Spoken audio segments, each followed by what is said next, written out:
this. Let me see if we get this going here. There we go. My name is Tim Nolan, Collin County. You heard the introduction earlier. Been around for a long time. And so I want to take you on a journey of what Collin County's been through. And I think this is going to be the same story as many. And I'll start with this. I got a little exercise for everybody. I found this from GISgeography.com. There's tons of these things out there. But what is GIS? Part of, I think, our problem with GIS right now, if there is a problem at all, is that we do a lot of things that we're not, but people don't know what we do, so they don't ask us to do things. They do know we make maps, right? So what I want you to do here in the chat is just write your own definition of what GIS is. We'll probably capture this somehow, but if you just throughout the talk, just write, I think GIS is this. I'll get you started. I think you kind of think of, we need to start thinking of GIS like an elevator pitch. We need to be able to describe what we are in 5 seconds. I'm not sure if geospatial data sandwich is probably the best description, but that's one I've used from time to time. But I was talking to, we had a lean coffee at UTD last week, and I was talking to Professor Dr. Mei Yuan, and this "what is GIS" question came up. And these are new students, right? They're just they're just getting engaged. It was exciting to see how excited they were about the technology. But they couldn't come up with a good answer, or everyone had a different answer. And I think that's that's the issue, right? If everyone says it's something different, then how do we explain what it is, and how do we get relevancy in our environment? And Dr. Yuan said it simply, like, we don't have to describe physics. Everybody just sort of, like, it's an abstract concept, but nobody has to think through, oh, physics, it's a science, and then you move on. But GIS, we spend too much time trying to argue or decide what it is. So I'm hoping one of these days we just kind of come up with a quick answer. And I think once that happens, then I think we become more and more relevant that way. So I just wanted to share that it would be great if GIS could just be synonymous with data visualization and locational solutions, things like that. So I'll let y'all write what you think it is down there. I shamelessly lifted this from Adam Carnell's talk last month.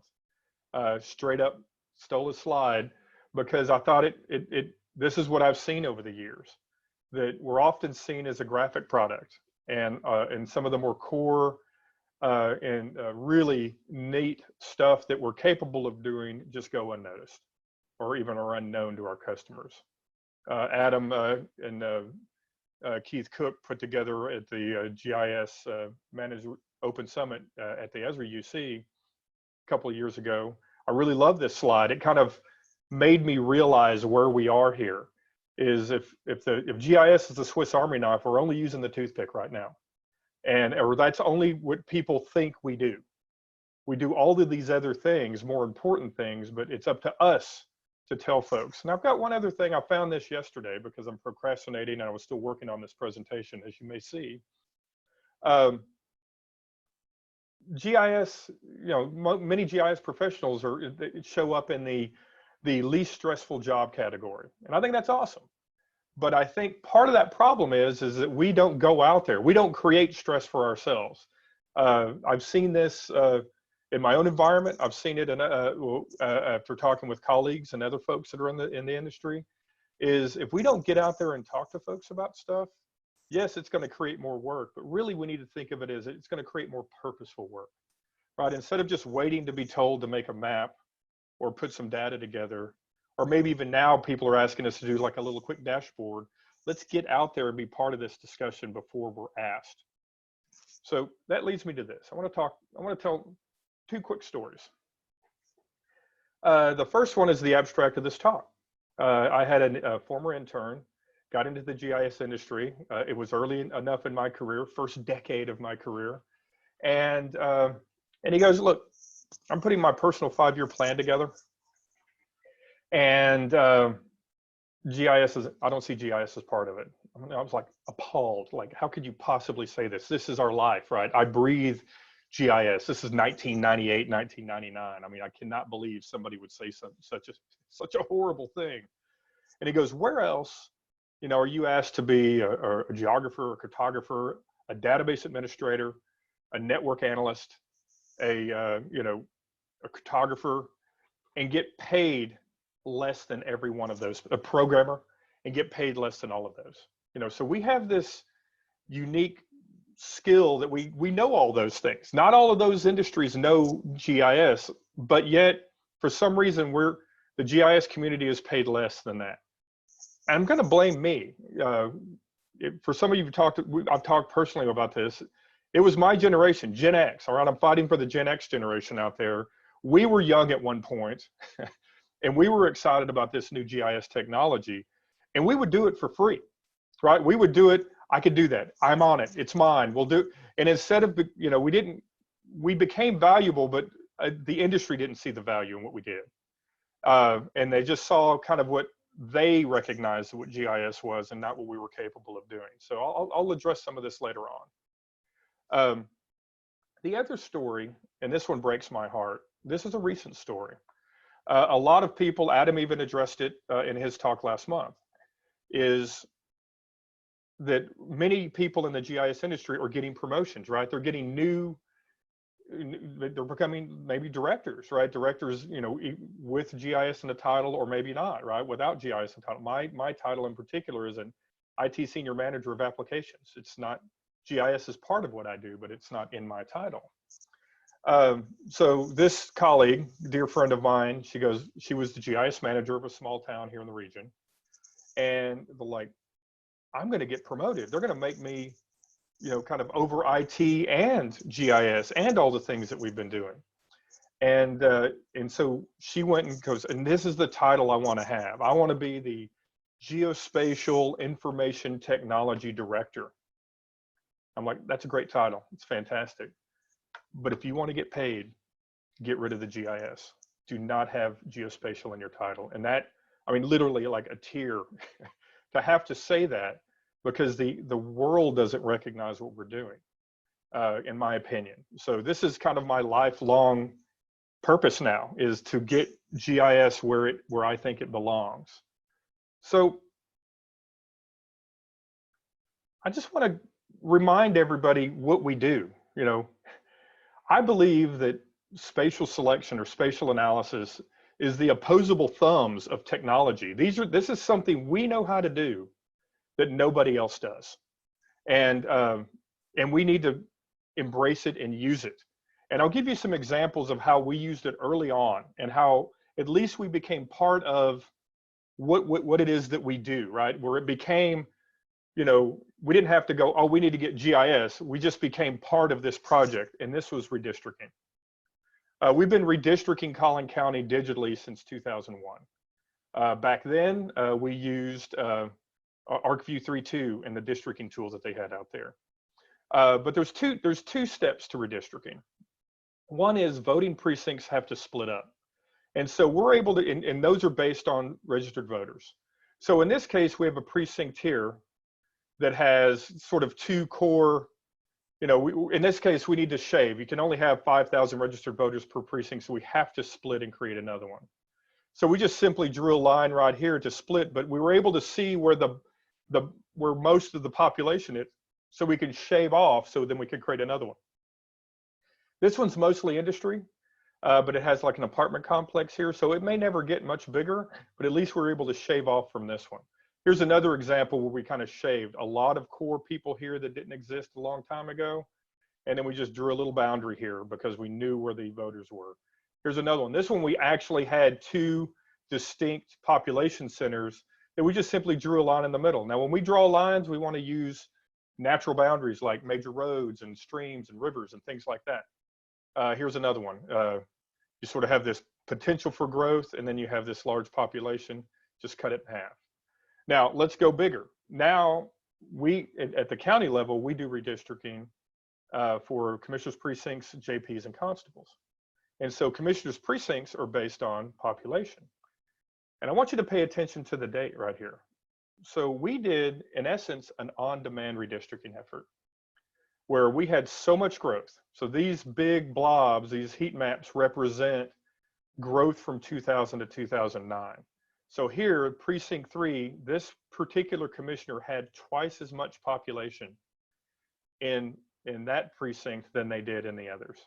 And really, when you think about it, that means less representation, right? You've got, you know, you don't have equal, you know, like one vote, one rep kind of situation here. So what we did was use those techniques, use spatial analysis, use GIS, and basically came up with a new plan that kind of dealt with these new population centers in Collin County, and it was accepted. So we actually did a redistricting effort between decennials, or between censuses. And it was accepted. Now, some people didn't like it, right? We were breaking the law, and some people even challenged that we were breaking the Constitution of the United States. Now, we did do another redistricting effort a couple of years later because of the census, but at least we were able to address this, and it kind of got us thinking about this idea of data-driven. Let the data decide when we're going to redistrict. Clearly, it's politics. It will be, but at least the trigger can be data.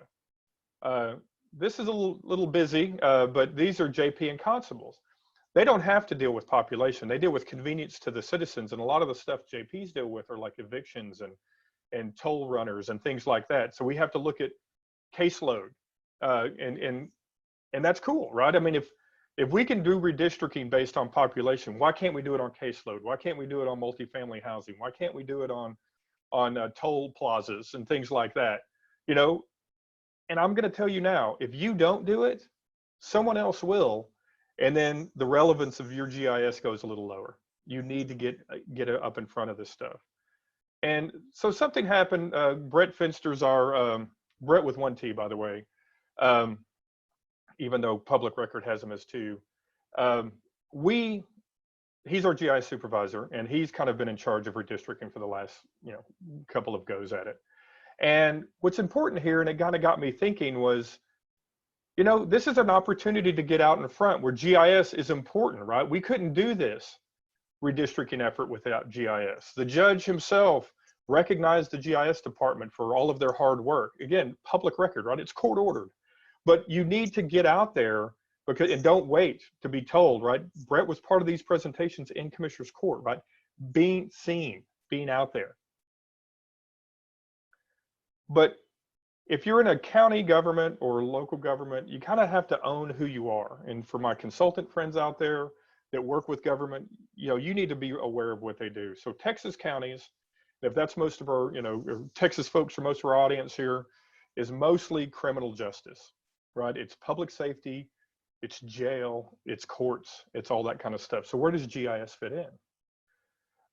Well, early on, but after 9/11, I've been around long enough for that, we all got together and said, hey, we need to figure this thing out. And we had meetings. We had meetings at the regional level.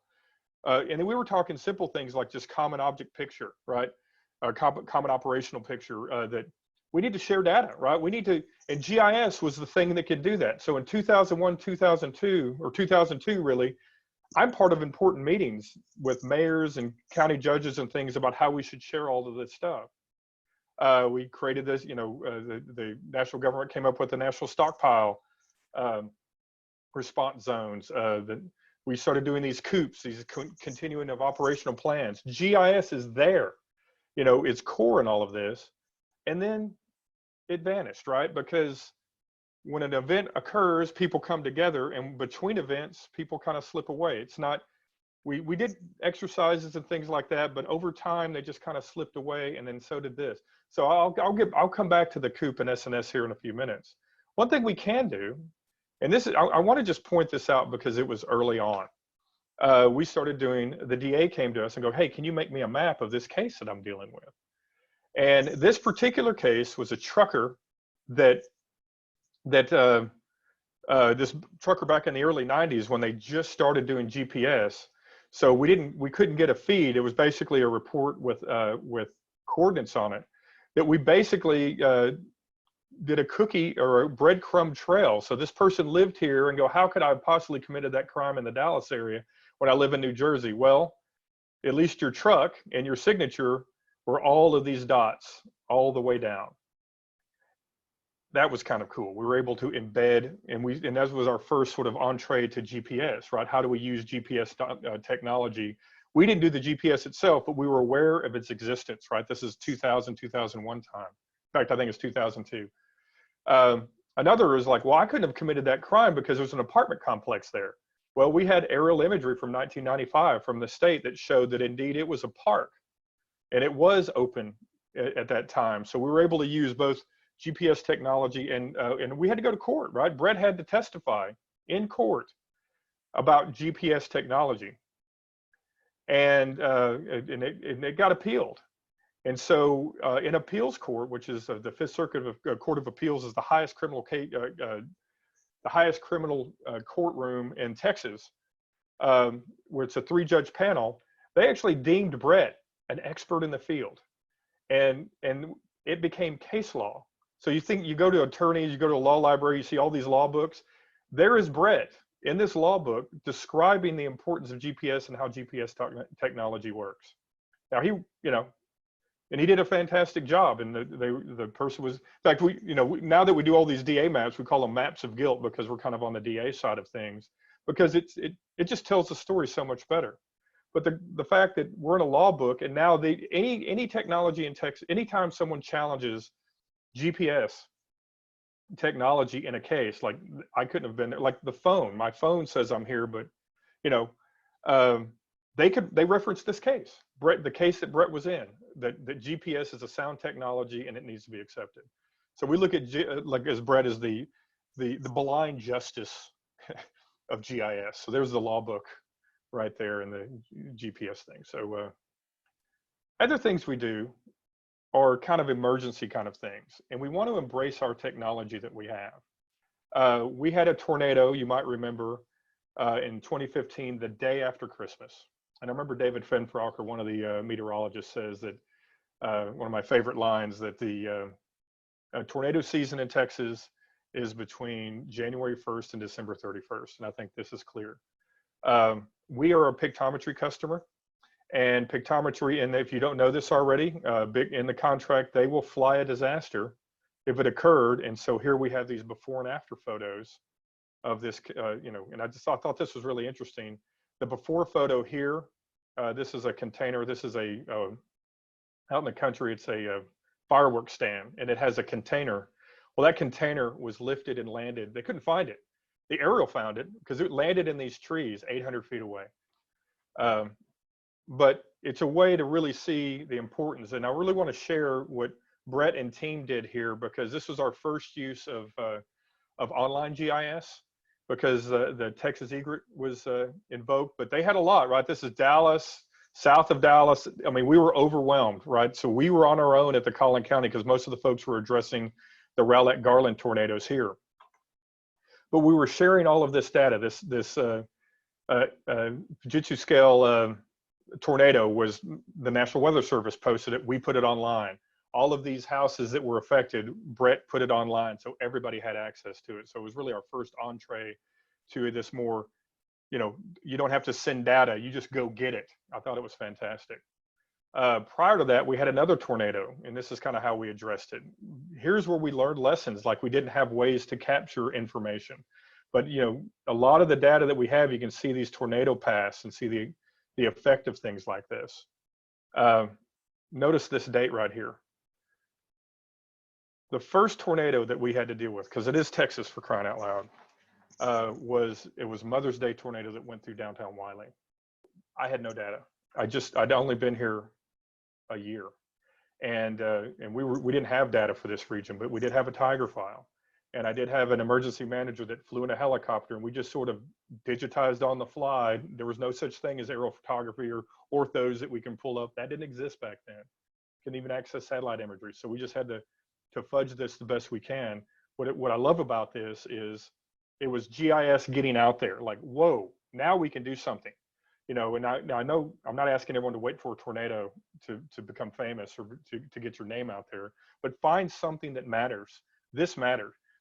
Ann Richards was governor at the time, and I have a video of not me on TV, but my map on TV with the governor of Texas pointing to what things happened. It was kind of my early proud moment. Just so you look at this, this is made from ArcPlot. So if any of my ArcInfo brethren is out there, and this is printed on an electrostatic plotter that no longer exists. Another way to help out is our sheriff. In this case, they are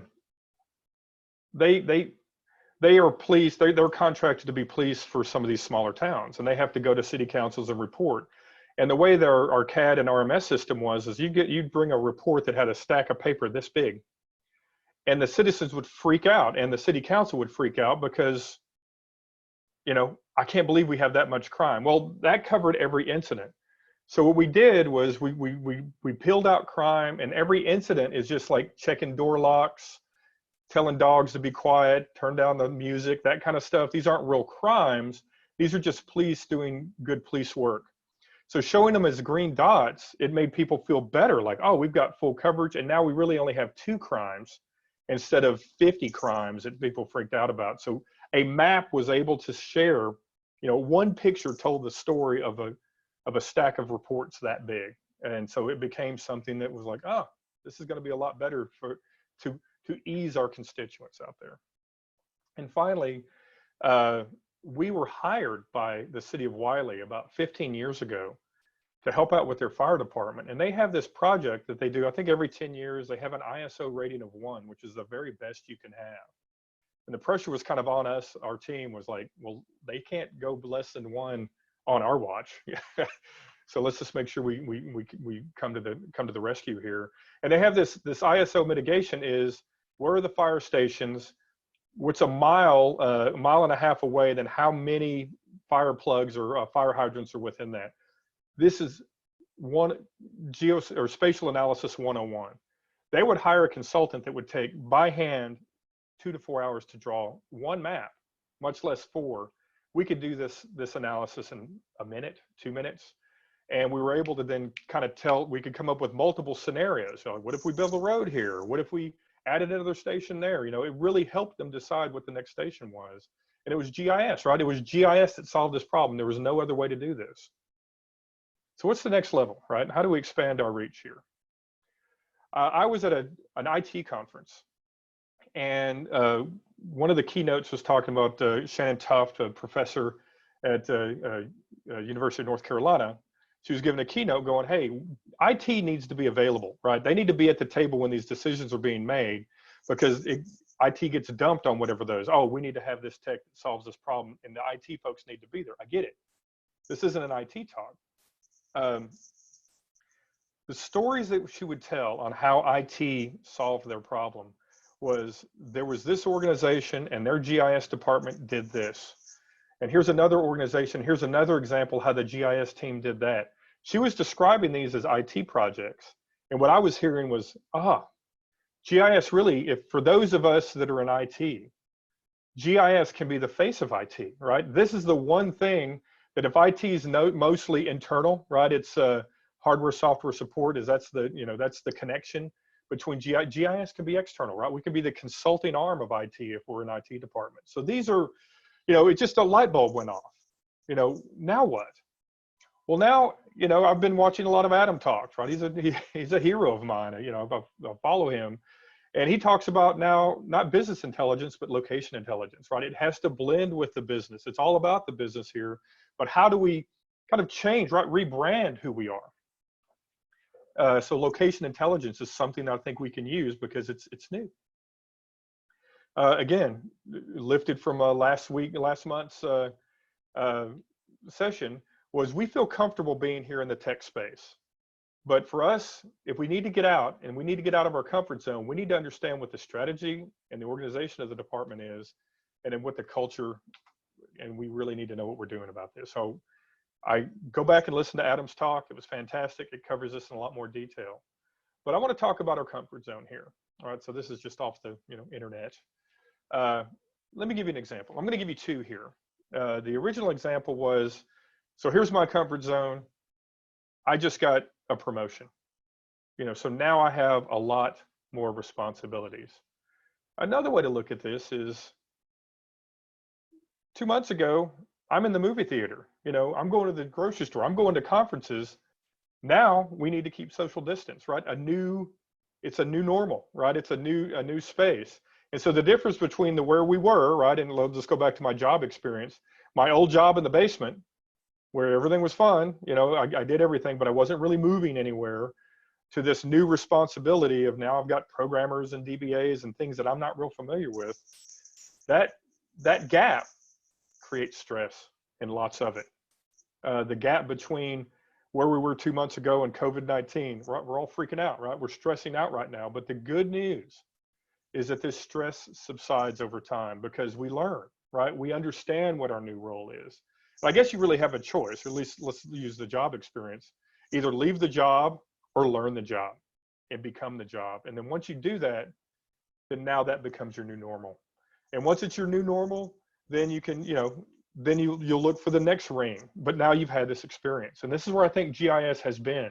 Some of us have gotten promoted, some of us have freaked out, but just know that it's minimal, right? It's not forever. So now what do we do, right? If we're gonna expand our world and we're gonna reach out to folks, well, why don't we give them things that they need, right?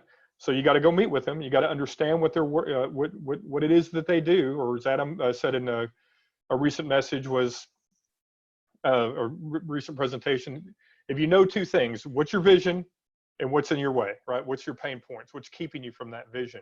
I think GIS excels there. So one of the things I'm going to tell you is be simple, right? I'm an Agilist.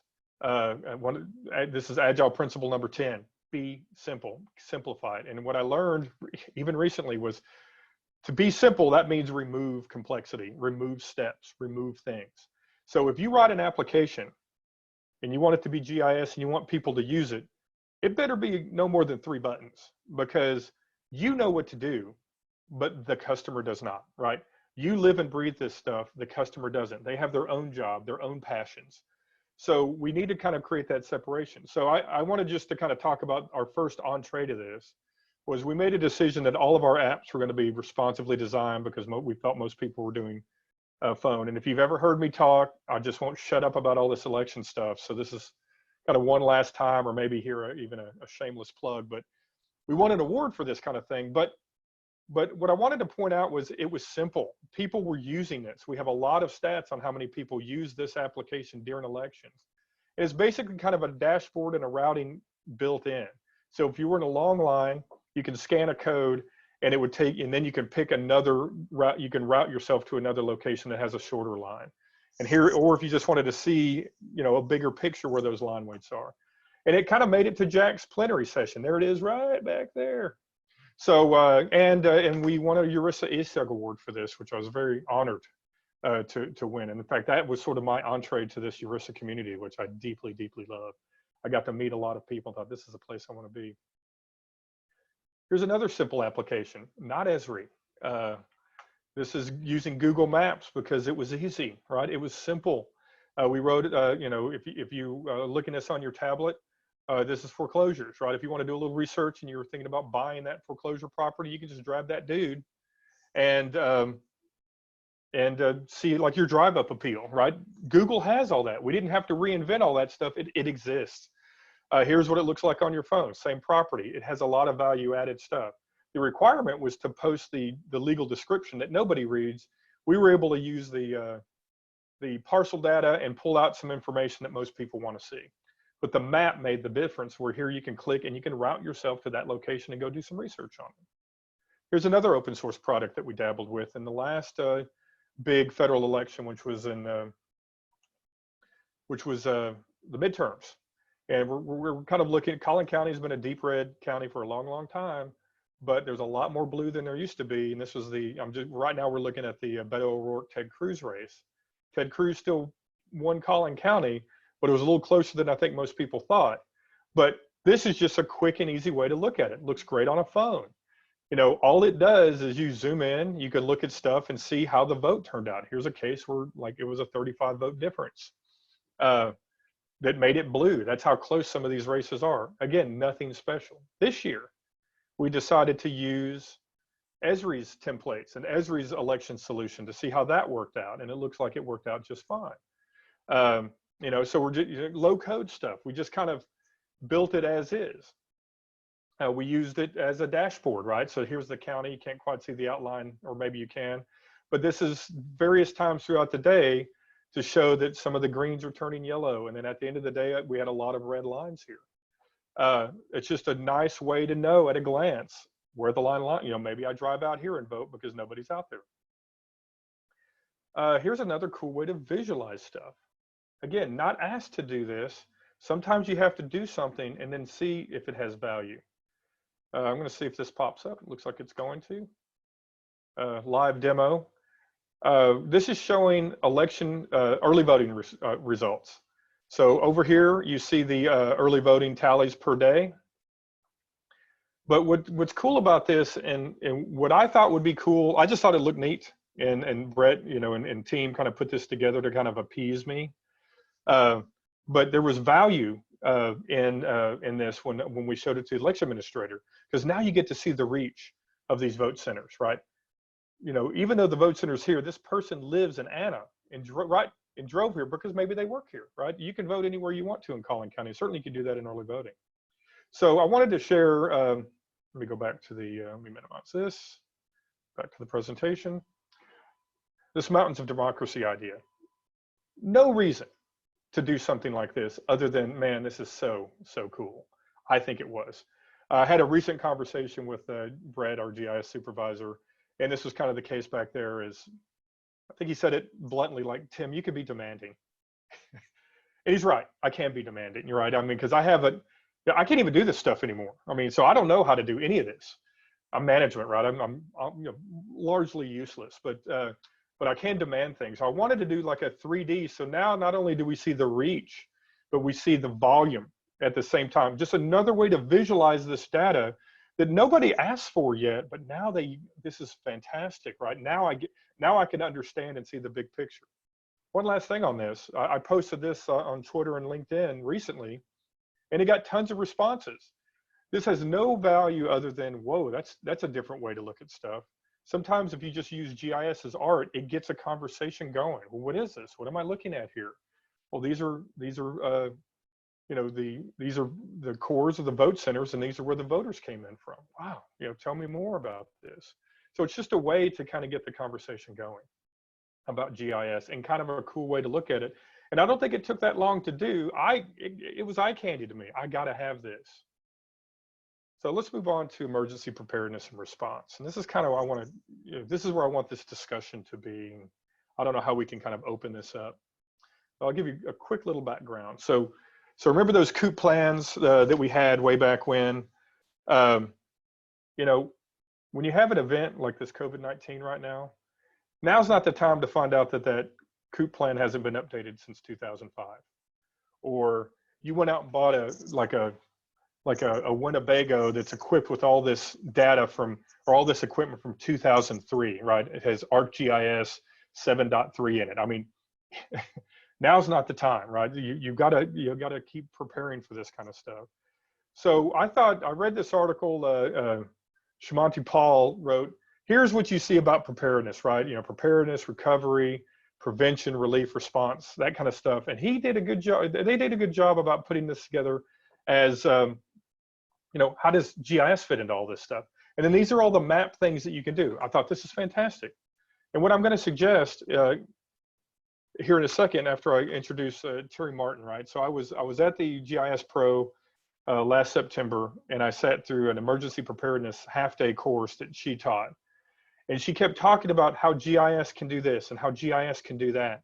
And the light bulb went off again. It might have been visible at that point. That why are we not owning this, right? Like here, why are we not this core of all of this stuff? You know, and it gets back to that COOP plan and those SNS and those early after 9/11 discussions where we all had energy around, yes, we can share and we can do. I dropped the ball, right? I thought it was great and I thought it would last forever, and I didn't keep trying. So I really credit Terry and people like her that are still out in the front line touting that GIS is core, right? You can't do this stuff, or you can do this stuff much better with GIS. So here's what I want to talk a little bit about. And I think we got some time here. So this is our rotator in our county's page, and it only has one dot because that's all that matters right now. And we're all trying to do what we can to help with this response. Now, I'm going to try to keep politics out of this, and there's some wonderful stuff out there. We're going to see a couple of examples of dashboards and things, but really what's useful, in my opinion, is surveillance and testing. And until we really know what's out there, we just hear about cases here and there, right? If we have if we have 12 cases, who knows how many cases we really have. And the other thing is, and I'm finding this out, is that our healthcare, right, if we're looking at mostly Texas here and as the audience, healthcare in Texas is at the county level. This is a local problem, but there's things that we require the federal government to help out with, like these tests. And if we can't test our citizens, then we just don't know. But yet we still have to respond to our public. They're getting inundated right now, at this moment. Calls, people are just scared, right? People don't know what to do, so they're leaning on their government to help them. And until we get this stuff done, we, tested, we can't, but we do have options, right? So here's some examples of how we are helping. This is up in the Omaha area, Douglas County in Nebraska. They did I posted these as soon as I see these things. They did a nice dashboard that kind of confirms cases, right? So this is response. Here's another thing that we know of active cases in certain areas outside of Denver, Colorado. Beautiful dashboard, really interesting chart here that shows this is kind of leaning toward an exponential growth that we all anticipate is going to happen, but we just don't know until we see them. Have better surveillance. This I thought was fantastic. New Braunfels put together, a nice, lay of the land, right? Here are the people that are potentially at risk down here. This is all from business analyst data and things that Esri's a fantastic job putting things together that we can use. Again, I don't know if this solves COVID-19, right? It kind of prepares us for it. And I think it's fantastic and it's useful. But I want to suggest something here, and this is kind of my bold statement, is we already know what to do. I showed you this earlier. This is our routing. This is Esri's routing tool. I live here. This is the closest voting precinct to my house. But let's make an assumption here. Let's say all of our counties get test kits, and we want to test thousands of people in our community, not just onesie twosies, but we have all the equipment necessary. Well, do we ramp up the SNS locations, right? Do we ramp up? Do we distribute throughout the county? Where do these folks go? And what I'm suggesting right now, and I think, Esri, if you're listening, you already have the product. For those of us that are doing consulting and doing this quickest routing stuff, instead of election day locations, these are test centers now. The tech is the same. I live here. Where's the closest tech center? Where's the closest drive-through I can go to? Where's the closest inoculation station once we get to that point? If we have to do these kind of things, these are the things that we can prepare for right now.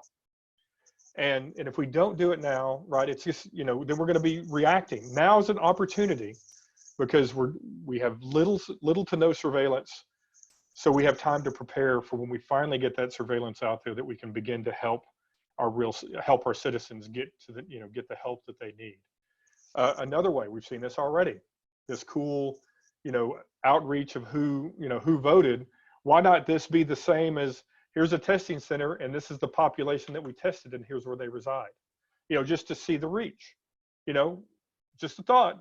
We're making this stuff up as we go along each day, but this kind of hit me that we already own these tools, right? We already have the things that we need to do this stuff. So prepare for it. So I don't know if we want to throw some stuff out in chat and kind of talk about some of these types of things, but everybody's doing these wonderful, I'm going to take a breath here, Dylan. You got, where are we? Yeah. Grab some water. I'm getting off my soapbox. Everybody, please, this is what we were looking for in this discussion. If you have any ideas, any way of helping or improving the situation that we're in now, please put it in the chat box and we can talk about it a little bit more. Yeah, I think this is important. And I think this, You know, if GIS and the GIS community if there was ever a time for us to step up, right? Not wait to be asked, but then and not overwhelm, right? Because you know our healthcare people there, just prepare and be ready for something to solve a problem, because nobody has time to even look at, what do you think of this dashboard? Is this something we need to post? I don't have time to look at it. That's what they're telling us. So do we just post stuff, or do we wait for authority? We don't know, right? We're kind of in this, you know, this weird space right now. But I think that we know that we're going to have to do stuff like this, and we already have the tech that does it. And I just think we just simply repurpose that tech to help solve this problem. And the citizens out there are used to it, right? They've done it already. So why not give them, again, a very simple solution? Because now we're dealing with the entire public. Just hit this one button and it takes you to this location. That's all it does. That's all it needs to do. Tim, do it on your phone, do it on the system. Go ahead, Dylan. Sarah R. posted a good question. What about predictive modeling based on travel patterns? So that way you would be able to predict where the next outbreaks could happen within city blocks or different locations. I at this point, I'm saying do all the things. Do everything that you think will help, because right now the people aren't going to know. When you deal with fear and when you deal with when you're overwhelmed, you don't have time to think clearly, right? You know, your frontal cortex is kind of on overload, so you're going back to your lizard brain to react. And I think that that's where our healthcare people are right now.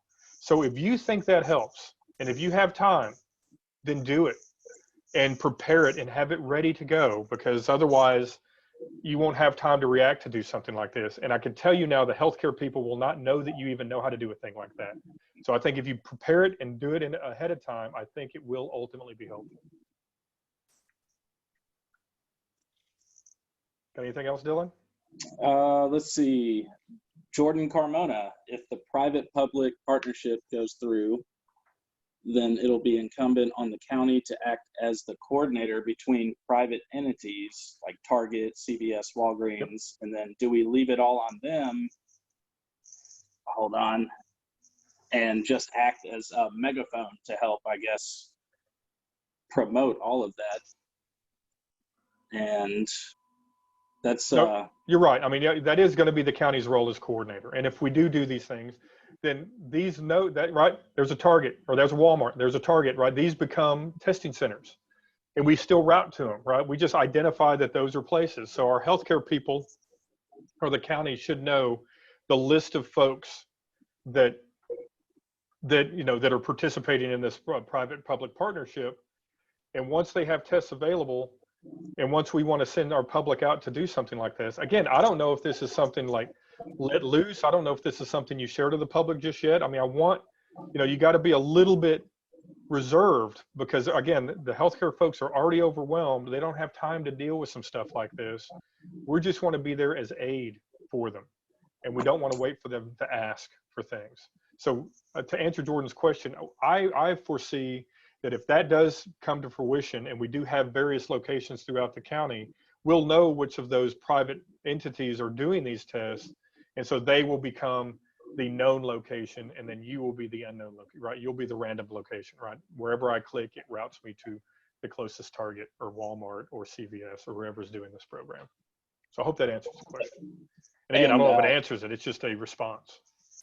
Your hero, Terry Martin, posted something, which I agree with too. Just join a digital volunteer network like the GIS Corps. Perfect. And they're actively engaging in these agencies and helping to respond already. So if we can get more people involved, we might do this. Esri, I know will do this. My open source community out there, the GIS Corps, do this routing. It's easy, right? Do it in Google if you have to. Do it. I think that's a place. But yeah, and there's other people, right? I mean, we're all kind of learning together as we go along. Thank you, Terry. Okay, I'm going to move on. I got a couple of more slides. I think we're getting close to the hour here. I'm going to get off my soapbox. So what next, right? How do we stay relevant? How do we, and so I'm going to suggest that we own the following. You just heard all that COVID-19 stuff. That just happened, right? That's something that we can own right now because we have to, right? We need to help come to the rescue. But the census is also happening, and we need to own that, right? Because there's so much information that we get out of the census. And there's other things about the census when you're in certain either growing or not growing locations, is that you want to make sure that the data is sound. For an area like Collin County, who's growing very quickly, we want to sometimes even challenge the counts once they become available. And it's GIS, it really kind of builds the case if we have to challenge a tract or a block group and we think there's more people than there are, because we want the representation, right? We want to make sure that everything's covered. We want to make sure everyone's counted. I think GIS has a lot to do here with the census. And I know that, the census is ramping up their GIS effort too, but I think all of us that are part of this can help. If you've talked to me in the last couple of years, you have not heard me shut up about it. If we don't own data viz or data visualization right now, business intelligence, location intelligence, somebody else will own it. And then the relevance of GIS goes low. So I just picked this off some random, I just typed in data viz in a Google image search. And I found something that had maps to the general public. This is maps to them, right? You and I, technicians, technologists, analysts, right? This goes a lot deeper, but the citizen doesn't care. The citizen just wants to see, like, oh, blue matters.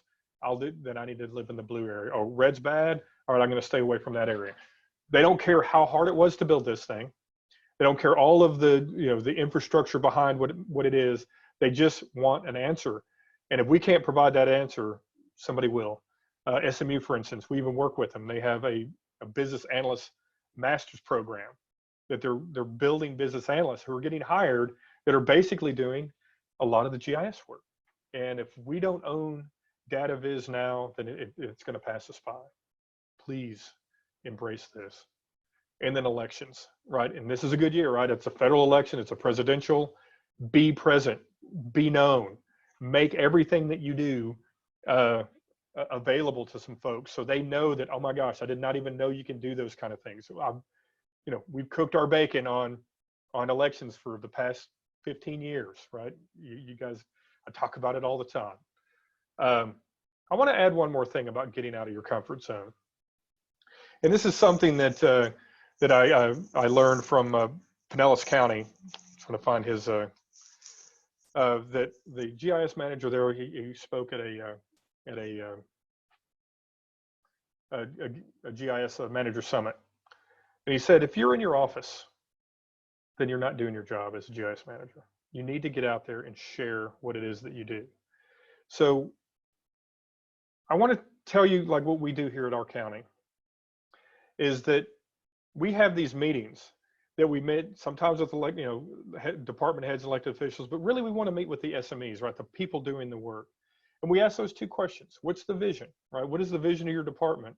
And then what's in your way? So when we have these meetings, we have a lot of GIS work that comes out of these things. Brian Zumwalt is the manager over that was telling me about getting out of your office. So this is us taking it to the next level. So we have a lot of our senior managers, 3 senior managers, go and meet with all of these different departments throughout the county or throughout our agency. And we don't talk about GIS. We talk about solutions. We talk about things, where it may be a GIS that is the solution, or it may be something else. But we don't want to wall off or silo GIS. It's part of what we do. It's a utility, right? It's things that we just expect to work all the time, and it's our job to keep that running. So when we do special analyst work, it's just us solving your problem. It's not GIS doing something. It's a solution. So I have one final slide here.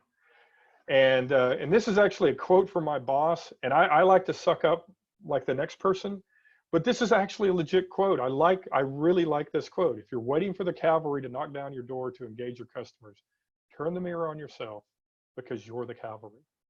You have to get out there. You have to go out there and tell folks what it is that you can do, how you can solve their problems, and be the cavalry. I think, Dylan, that does it for me. Wow, that was a really good towel off there. Jim. So boxy. Preach, baby, preach. Preach. And if anybody has any questions for Tim, we still got a couple of minutes left. And Look at that. I gave y'all a few minutes. yeah, you did a great job. And my system didn't bail. That was the one thing I was afraid of. So I had not had a chance to monitor group chat because I've been on my soapbox this whole time. But we'll share all of my contact information on the page once it's available. So you can reach out. I'm really good at LinkedIn and Twitter. I like getting those responses, but my email and my phone number will be out there too. But I really want to have a discussion about this. I really think that this is our time, right? This is the time for GIS to step up to the plate and really help. Exactly. Let's all reach out to each other, talk, discuss, try to figure out the best ways of going about GIS in a time of chaos, and to come together and come up with some good solutions. Yep. And I think I'm not seeing a lot of questions. There is some discussion though. A lot of thank yous. A lot of "you rock, Tim." Wow. Good presentation. Yeah, I need to send that to my family. But I really do want to thank you for your time coming on here and speaking to everybody. I think you promoted a heck of a lot of good ideas and ways to get people thinking about their position in GIS and how to help those around them and help them understand how to use it to get solutions to answers or questions, I mean. And well, that's what I hoped. I guess with that, please, anybody reach out to Tim and start a conversation with him. And you can also reach Urissa texas@gmail.com, and we'd be happy to answer any questions. And thank you so much for giving me this opportunity. I really appreciate it. You know, like I said, this became an important talk, you know, in the last couple of weeks, and I wanted to cover some things that I think we all need to be talking about. Oh, definitely, and we really appreciate you doing that, and are always open to have you back on. Thank you. But all right, everybody, before you leave, just one last time, make sure you change your name to your first and last name in the participant window, and we'll send those certificates out to you here in the next week. And again, Tim, thank you, and have a good rest of your day. Thank you.